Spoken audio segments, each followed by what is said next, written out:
Do you find yourself holding back in life because you don't feel confident with how you look? Are you tired of trying to change yourself to fit in with society's standards of beauty? If you've said yes to any of these questions, don't worry, I want you to take a deep breath and relax. You're exactly where you need to be.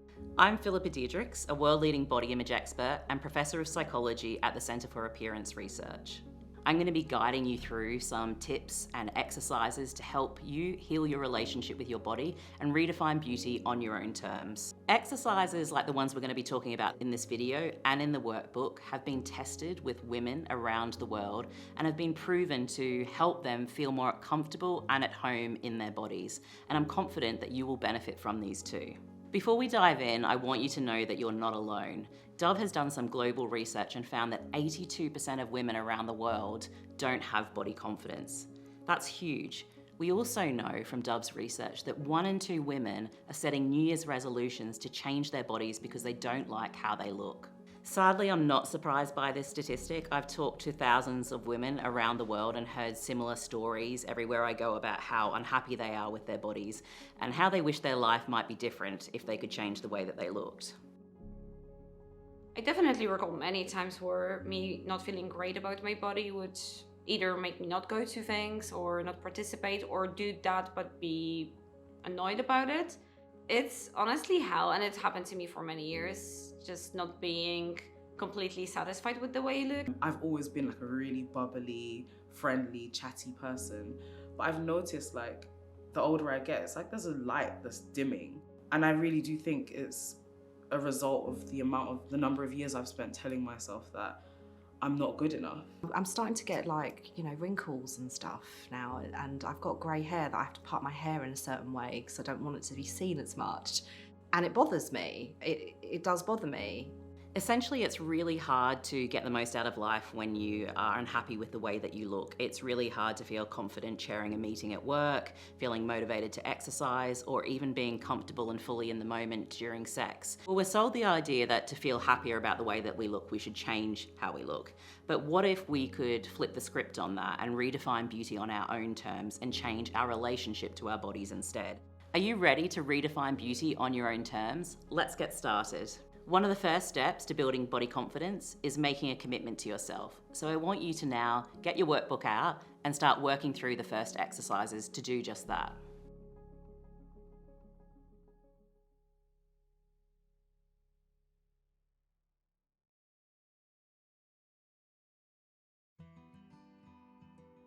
The good news is that you don't have to love every aspect of how you look to be body confident. In fact, when we talk about body confidence as psychologists, what we're meaning is that it's about developing acceptance, respect, and gratitude for your body.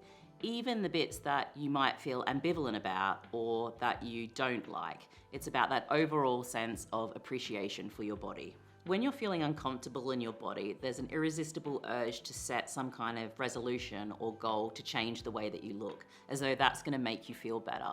But what I'd encourage you to do is make a commitment to yourself and get really clear with your intentions, and instead consider how healing your relationship with your body might be a better goal in the longer term to help you lead the life that you want to lead. I think it's important to be realistic that building body confidence isn't going to happen overnight. Unfortunately, it's something that we often work on throughout our lives. I think I went through an interesting phase in entering into womanhood where I became acutely aware of the fact that my body was changing and there was nothing I could do about that. And part of me really loved that, to be honest. Like, I found it quite liberating because I guess when my body was changing in a way that I couldn't control, it felt way easier to say, well, I have to accept this. Here are some ways that you can nurture body confidence in your day-to-day life. The first one is filtering out unhelpful beauty pressures. So this might be culling accounts on social media that you notice yourself comparing your body to or that don't make you feel great about yourself. So I'm really intentional about who I follow on social media now in terms of influencers and making sure that they look like me and that they can represent me. But I just think we're all affected by everything that's out there. No one walks around with their eyes closed and their ears closed. The second one is listening to your body and honoring its needs. So noticing when you're hungry, noticing when you're tired, or meeting its needs for pleasure. So nowadays, if I hit the gym and I may be tired one day, I feel like it's okay to stop. The third way, which is one of my favorites and one of the most powerful, is taking moments throughout your day to focus on what your body can do rather than what it looks like, and appreciating all of the amazing things that our bodies do to allow us to get through life. What I'd like to remind you of, if you're having a bad body image today, that's okay. The important thing in those moments is to be really kind to yourself, be patient, and maybe talk to yourself as though you were a friend and give yourself some grace. I'd invite you to pause the video now and turn to your workbook.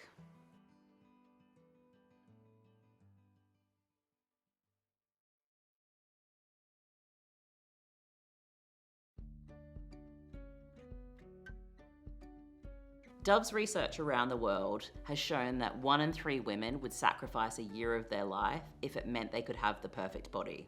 Put so plainly, it's really scary. It sounds like a good gamble, but it's also sad. You could experience many things in that year, so you're essentially maybe robbing yourself. Some of the stories I hear are things like women saying they felt pressure from social media to get painful lip fillers repeatedly that are also really expensive. They've really struggled with how their body has changed and their weight has changed after giving birth and having a baby. And also thinking that they're gonna look unattractive if they let their hair go grey, or not even feeling comfortable to use dating apps because they're worried about being judged with how they look. The really common thread to all of these stories is that society's standards of beauty have a real impact on our lives and how we show up in the world. So I'd like you to think about, what does society tell us the perfect woman looks like? Pause. Take a moment to get her in your head. I am seeing a flat stomach, White, straight teeth, curvy hips, perky boobs, nice bum, long hair. long legs. This is a societal idea of beauty that is shaped by culture, gender stereotypes, social media, industry pressures, and the list goes on. You might be wondering, what's the harm in trying to look good if it makes me feel good? But here's the thing. This often has the feel-good factor because we're conforming to society's standards of beauty. And the other thing is, it's often fleeting because there's always going to be a new trend to follow, a new flaw to fix, or a new product to buy.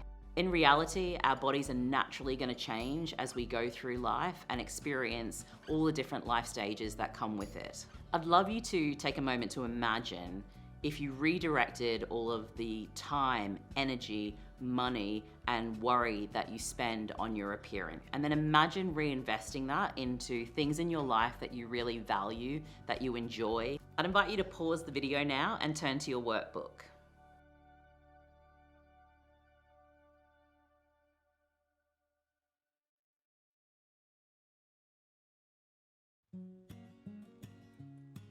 Have you ever paused to ask yourself, is your beauty routine serving you, or are you serving it? A really important distinction to make when thinking about your beauty routine is, what are some of the behaviors and practices that are helpful and which ones are harmful? And when you can make this distinction, it really helps you create a routine that works for you. So unhelpful beauty practices are the ones that feel anxiety driven, or that we're doing it because we need to meet someone else's approval or society's standards. On the other hand, helpful beauty practices, or ones that are enjoyable, they're really about seeing beauty as a form of creativity, self-expression, authenticity. So that might include playing with the way that you look, or it might include sometimes not doing anything to the way that you look and just showing up as you naturally are. The important thing is that it's on your own terms, it feels authentic to you, and it aligns with your values. The decision to get tattoos and consciously pick things about my body that I can change definitely gave me the confidence, and definitely gave me the feeling that I am now living in the body of my choice. I was going to a really big event and I didn't have the energy to wear makeup. And I genuinely toyed with not going. What actually happened was I went, didn't wear not a lick of makeup at all, and I felt so free because I had done that. It was such a freeing experience, and I think that was the beginning of like the place that I'm at now, where I very rarely wear makeup and I often feel very good about how I look. Some really nice example of helpful beauty practices could be hairstyles that reflect your cultural heritage, or clothes that align with your gender expression, or makeup styles that feel really creative and colourful and bring you joy or make you feel powerful, or even skincare routines that soothe dry or itchy skin and make you feel cared for and nourished. I do believe in expressing myself through my clothes. Like, I like colour. It makes me feel happy. I might not wear makeup, but I'll invest in my perfume. I'll invest in my body creams. Like, I want to feel nourished and well moisturized, because that's a version of self-care for me. And that makes me feel more confident showing up into spaces. When you prioritize beauty on your own terms, not only do you unlock an opportunity for creativity and for self-expression, but it's an opportunity to celebrate your identity, get to know who you are, and put that out into the world. I'd invite you to pause the video now and turn to your workbook.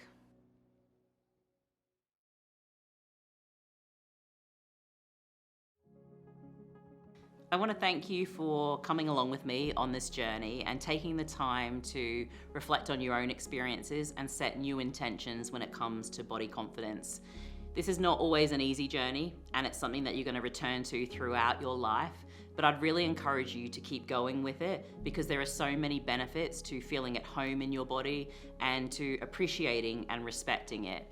I'd love for you to continue this conversation, share this video and the workbook with your friends, and keep coming back to it on days when you feel like a boost.